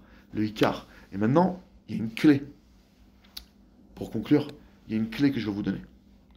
Et c'est une clé, Mamash, je suis venu aujourd'hui avec deux intentions. que j'ai posées avant de venir ici et que j'ai prié pour ça. J'ai deux intentions. La première, c'est que on ressort tous des balais de chouva amitim, des vrais balais de chouva. Pas une chouva extérieure, pas fiable, etc., superficielle. Non, une chouva profonde. Quand tu comprends que le problème ikari de mes déviances dans la Torah ou autre, c'est parce que c'est un problème d'Emouna avec Hachem. C'est un problème de les choses ne sont pas à leur place. Et quand tu prends, c'est ça le cœur de la Vodat Hachem. C'est de renforcer, de bien mettre mes Emouna à l'endroit. Et de là va découler un Shabbat comme il faut. De là va découler que tu vas plus avoir besoin de mentir, plus avoir besoin de voler, de tricher, de jalouser. Mais pourquoi tu jalouses? Quand tu sais clairement qu'on ne peut rien te prendre, on ne peut rien te prendre, on ne peut rien t'enlever, on ne peut rien te rajouter si lui ne l'a pas décidé. Pourquoi tu jalouses? Pourquoi tu as de la peine? Même j'ai de la peine pour tout ce qui se passe. Hachem Tov, on est des êtres humains. On compatit pour chaque personne qui a de la peine. On a tous le cœur déchiré de ce qui se passe, de ce qu'on entend jour après jour. Shalom, que ça en vienne empiéter notre émouna. Il faut bien faire la distinction, comme on l'a dit. Donc déjà, quand on pose ces bases-là, et que tu démarres de ça avec la tchouva essentielle que je veux faire, c'est pardon pour toutes les fois où j'étais pas Bessimcha, pardon pour toutes les fois où je t'ai pas vu toi devant moi, pardon pour toutes les fois où j'ai fait dépendre ce qui m'arrivait de la nature, j'ai fait dépendre ce qui m'arrivait des erreurs des uns ou des erreurs des autres, où finalement c'est encore de la Vodazara. Pardonne-moi, mon Dieu, d'avoir été idolâtre, pardonne-moi de ne pas avoir vu le cœur de la Vodat Hashem. Quand on fait tchouva déjà de manière et je demande, mon Dieu, donne-moi maintenant une émouna pure, une émouna, il dit Rabbi Nachman, on doit prévoir une émouna yeshara d'ikdusha, on doit avoir une émouna droite et sainte, authentique, pas asta, mais une émouna. Les nations, ils pensent qu'ils ont la émouna, mais ils ont rien du tout. C'est une émouna qui est tordue. Il y a plein d'émounas de Cosbiot, des émounas qui sont tordues. Alors si tu prends un fer à cheval, tu auras de la chance. Si tu fais maintenant une pape de lapin, c'est tordu, c'est de l'émouna tordue. Ah, il faut souffrir pour être belle. Toutes sortes de choses comme ça qu'on nous a rentrées à gauche, à droite, au milieu, les grands-parents. J'en sais rien, ça vient de plein de milieux, la télé, les médias. C'est faux. Il y a une seule émouna authentique. Il va t'arriver que du bien. Et encore plus de bien, et encore plus de bien. Et Hachem il t'aime. Tu fais le choix sur ça. Tu te reprends et comme on a dit, tu travailles sur ça. Parce que va-t-il qu'il y a des moments où tu auras peur. Il y a des moments où ça fait peur ce qui arrive. Une situation. Non, il m'est arrivé une rasera de fou. Là, sur le retour ah là, j'ai vécu une scène, maman. Une scène. D'ailleurs, je me suis engagé à donner une somme, que je récompense mon don. Non, j'arrive dans le car, imaginez, on a Ouman, c'est-à-dire déjà, on a tous peur de ne pas repartir d'Ouman, c'est un truc qu'on a tous en frayeur, c'est des pays de dingue, on a peur de ne pas y arriver, une fois qu'on est là-bas, on a peur de ne pas repartir. Bref, et je rentre dans le car, et j'avais mis dans ma poche, justement, je me suis dit les passeports, je les mets là, etc. Et j'ai un enfant qui était avec moi, il ouvre ma poche, et je ne trouve plus un des passeports. Je dis, c'est pas possible. Et là, je prends panique. C'est-à-dire, le car va partir. En plus, je suis avec des gens. Vous comprenez, c'est 30 heures de car. On n'est pas dans un truc, t'as loupé le truc, bon, on va à l'ambassade, tchic-tchac. On n'est pas là-dedans, là. Là, c'est l'Ukraine, je passe par la Roumanie. Je sais même plus. Je suis dans un truc, j'ai vraiment de panique. Ma mâche. Bon, Hachem. Mais malgré tout, le fait d'essayer de travailler la mouna, ça calme les choses. Ça, quand il y a eu aussi une ardou dans le car, ils sont pas, parce que j'ai pris du temps avant de retrouver de reprendre mes esprits, de chercher, de retrouver le passeport. Et personne n'a gagné dans le car. Et Cadillac, ça nous a aidé à pas avoir de retard. On est passé aux frontières facilement. Mais il y a des moments, voilà, faut arrêter de croire que moi qui vous parle aujourd'hui des Mouna, Vadaï, que je suis par les Mouna, Vadaï, que j'ai des preuves des Mouna quotidiennement. Vadaï! L'erreur, c'est de croire que, non, j'ai les yeux clairs. Quand je rentre chez moi, c'est un makom de travail des mounas intensif. Il faut le savoir, la maison, c'est un lieu intensif. Ton mari, tes enfants, c'est un lieu intensif. C'est pas un petit lieu. C'est parce qu'un enfant, on peut le briser en une parole. On peut sortir de nos gonds tellement facilement. Donc il y a un travail, mais pour pouvoir rentrer sur le ring, tu peux pas rentrer sur le ring si jamais tu t'entraînes. Tu fais jamais de footing, tu veux monter sur. Tu peux pas maintenant faire le combat du siècle, alors que derrière, tu manges des barres de céréales, du chocolat et des trucs. Comment tu t'entraînes, entre guillemets, spirituellement? La mouna, il faut l'entraîner, il faut la travailler. Et bon, au prochain, il m'arrive ça là-bas.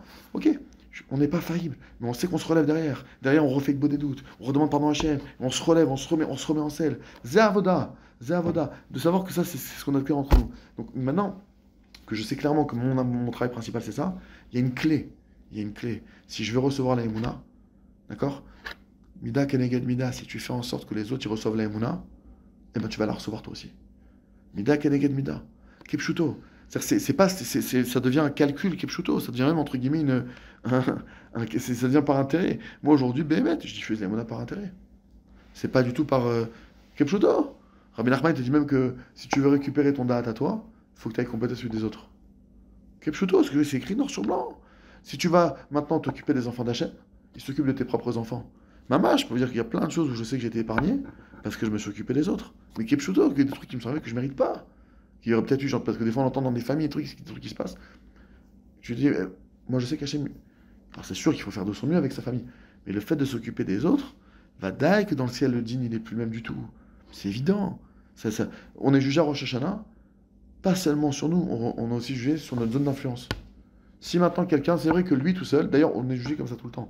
Il y a des familles par exemple, que les parents ils ont fait tellement d'avérotes qu'ils doivent être pauvres. Mais Tarkles, tu vas là-bas, ils sont riches. Ça perturbe. Imaginez les gens qui disent, je comprends pas, moi je mange quelque chose, lui il a rien, il a une abondance de fou. Et moi je galère. Il y a des calculs, mais en tout cas lui, c'est possible qu'il ait eu un enfant, que c'est un enfant d'une âme qui doit vivre dans la richesse. Et que cette Neshama-là, du fait qu'elle doit vivre dans la richesse, alors toute la famille elle reçoit l'abondance. Et donc en fait, les parents, tout ce qu'ils reçoivent, c'est que pour cet enfant. Lui qui fait qu'il est mésaké toute la famille. D'accord? Donc, on ne sait pas. Maintenant, il y en a d'autres. C'est pour ça qu'il faut faire un max d'enfants. Tu sais pas. Des enfants, c'est l'auto, mamash, kepchuto. Mamash, kepchuto. Il y en a qui vous le disent. Depuis que tu es né, les parents, ils ont dit, c'est vrai. Quand tu réfléchis à certains enfants, ils sont nés. Bam, le père, il décolle par là, etc. Parce que c'est pour cette Neshama-là. Tout est médouillac, tout est médouillac. C'est clair. En tout cas, quand tu t'occupes des autres, donc déjà, quand tu es jugé à Rosh Hashanah, on regarde toi et tes enfants, etc. Il y a des parents qui ne doivent pas vivre.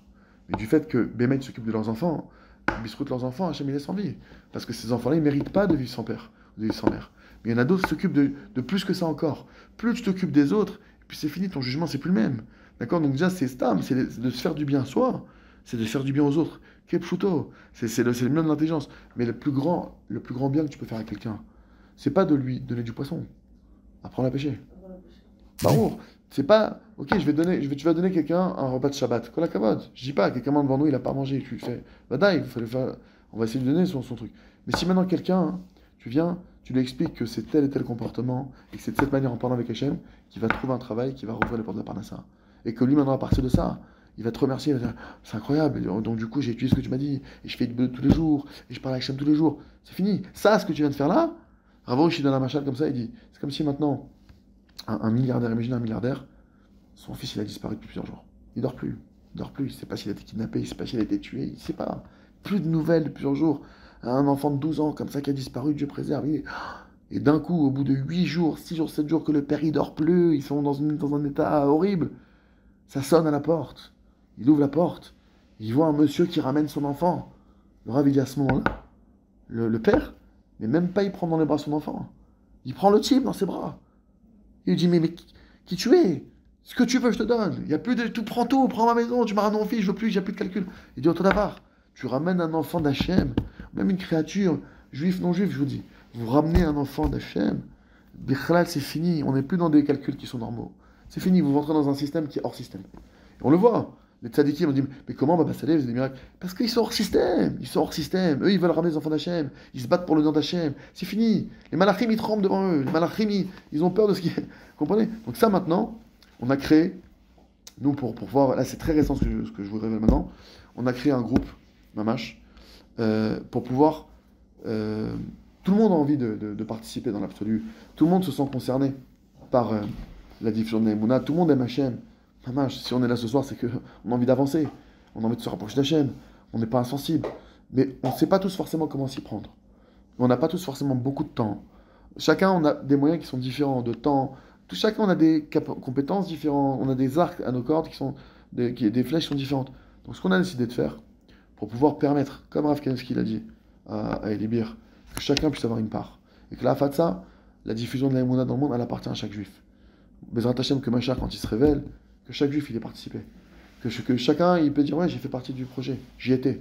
J'ai œuvré. J'ai agi. Que Machar, qui nous remercie tous. Qui dise, bravo mes enfants, vous avez fait le travail, je suis fier de ce peuple qui s'est battu pour Hachem. Donc on a décidé de créer un groupe qui s'appelle les Soldats du Rav Rouge. C'est un groupe où on va mener, c'est des petites actions, d'accord, on est avec des professionnels derrière, on est en train de mettre en place des mini-actions, c'est des choses qui prennent très peu de temps, dans certains cas, des fois peut-être un peu plus, d'accord. L'idée c'est quoi? C'est que de petites actions, mais qui sont coordonnées, amènent de gros résultats, d'accord. que ce soit sur les réseaux sociaux, que ce soit sur certaines formes de diffusion, parce qu'on a tous un réseau autour de nous. Peu importe le réseau qu'on a, chacun, des fois c'est grand ou moins grand, etc. Mais si maintenant, des centaines de personnes, au même moment, en simultané, se coordonnent pour diffuser des messages d'Emouna, etc., ça prend une dimension qui est bien plus puissante que si, entre guillemets, moi tout seul, j'essaye de diffuser. Donc on a créé ce groupe. Mon ami Rabbi David, il vous montrera comment l'intégrer. On a un petit cadeau d'ailleurs ou pas? Ouais. Voilà, donc d'ailleurs, voilà, vous avez, chaque participante, elle a le droit à un petit cadeau. D'accord? Un livret. C'est le même livret pour tout le monde ou il y a plusieurs choix? D'accord. Donc chacun et chacune pourra avoir un livret. S'il y a déjà des livrets que vous avez reçus, il y a plusieurs modèles. D'accord? Et vous avez ici, juste derrière de chaque livret, il y a un petit autocollant avec un QR code. Ok? Vous flashez le QR code sur votre téléphone et vous allez rentrer dans le groupe WhatsApp des soldats d'Hachem. Bezrat Hachem. Et dans ce groupe-là, mamash, le but, c'est que tout le monde puisse avoir une part. Que tout le monde puisse avoir une pierre. Kepchuto. Salam alaikum. Cher, comment allez-vous? Bon, on peut démarrer là, c'est bon. Là, on peut. D'accord? Donc, ça, c'est déjà une première chose. Ça, même pour ce soir, le Rav, il a dit comme ça. Avant Kippour, il avait dit ça avant Shana. Il a dit tout celui maintenant qui va rentrer dans ce groupe, il aura un digne de Mezaka Arabim. Il aura un digne de quelqu'un qui s'occupe de faire du bien aux autres. Il a ramené une histoire qui a fait les journaux il n'y a pas longtemps, qui a fait un truc de fou qui s'est passé, il y a eu un vrai Nes Galouille. Il y a un jour, un matin, une mère qui amène sa fille, je crois, ou en tout cas son bébé, au GAN. Okay, celle qui l'amenait à la crèche tous les matins au MAN. Et un matin, je ne sais pas pourquoi, elle ne pouvait pas l'amener, elle a dit à son mari, qui lui d'habitude ne le fait pas, elle a dit, s'il te plaît, amène notre enfant à la crèche. Je dis, ok, pas de souci. Il prend l'enfant, il part, et après il va au travail. Vers midi et demi, je ne sais pas, 1h, au moment où il devait aller chercher l'enfant, sa femme elle l'appelle, elle dit, mais où tu es, n'oublie pas de prendre le petit. Et là, il vient de réaliser un truc. Il a pas amené l'enfant au GAN. Il court, maintenant 40 degrés, journée de 40 degrés. Il court à la voiture, toutes ses forces. L'enfant, il est inanimé. Il fonce à l'hôpital. Bénès, ils ont réanimé l'enfant, qui est resté plusieurs heures sous 40 degrés. C'est un esgamouille parce que je me suis renseigné sur le sujet. En un quart d'heure, Chazvé Shalom, en un quart d'heure à 40 degrés, l'enfant peut mourir. Ça se passerait très vite. Il ne faut pas s'imaginer que ceux à qui ça arrive, ils ont laissé pendant 8 heures le gosse. Ça peut se passer Chazvé Shalom très rapidement. Parce que moi, j'avais déjà vu des Israéliens. Ça m'arrive une fois de laisser un enfant, mais il y avait une masgan, le truc, et j'ai vu, ils étaient prêts à casser la vitre en 2 secondes. Je dis, mais calmez-vous, je suis monté 2 secondes déposer un truc. Mais maintenant, je comprends. On s'agit de quelques minutes. On n'a pas aidé parce que c'est des petits corps, ils se déshydratent très facilement, et une fois déshydraté, c'est fini. Chazvé Shalom. Donc lui, il arrive à l'hôpital, Bénès, Mamash Hanès, l'enfant qui est resté 3 heures à 40 degrés, il n'est pas mort, ils l'ont ranimé. Et la nuit même, maintenant il était Betsar Gadol, etc. Et la nuit même, il rêve. Il se retrouve dans le tribunal céleste. Et le tribunal est en train de juger si son enfant va vivre ou mourir. Et au moment où le tribunal décrète que son enfant doit mourir, Rav Ovadia Yosef en personne, il vient, et dit non, lui il est Mezaka Arabim, vous le touchez pas ses enfants. Et qu'est-ce qu'il faisait ce type-là? C'est un Mezaka Arabim, quelqu'un qui s'occupe des autres. Qu'est-ce qu'il faisait? C'était un imprimeur. Il imprimait des autocollants. Hachem il est bon, Ten Chiyur, vous voyez ce genre d'autocollants que vous voyez des fois sur les voitures. Il imprimait ça, c'était ça son Zikouï Rabim. Rav Ovadia, il a dit c'est un Mezaka Arabim. Là on parle d'un truc qui est entre guillemets, si déjà un autocollant, un simple autocollant sur une voiture avec Betar Bachem, c'est beau, je dis pas un Milvado, c'est Chazak. Mais là, je vous parle d'un groupe où Mamash, c'est des opérations qui sont coordonnées avec le Rav Arouche pour pouvoir Kepchuto faire un impact dans le monde, que la Emouna se diffuse de partout. Chez les Juifs, mais surtout chez les nations. Et chez les nations, il y a plein de Juifs qui sont là-bas, on ne sait pas. Même chez les Roumains, partout, il y a des gens. D'accord? Donc ça, c'est une vraie action en dehors de la Tchouva Bezrat Hashem qu'on doit faire. Ça ne m'exempte pas de faire Tchouva moi-même. D'accord? Donc il y a ça. Ok? Donc c'est un petit truc que vous pourrez faire. Bezrat Hashem, en plus du cadeau de pouvoir étudier la Emouna, vous allez pouvoir étudier la Emouna, vous allez pouvoir faire tout sur la Emouna et aussi, Bezrat Hashem, participer. Même si les actions, il n'y a pas en formation, le fait d'être rentré dedans, que vous avez montré votre ratson, que vous êtes prêt à votre niveau à faire des choses, Bezrat Hashem, que ce din là que vous allez passer, si vous êtes tout le monde est Mezaka Arabim, c'est fini. Le din il n'est plus le même. D'accord, Bezrat Hashem.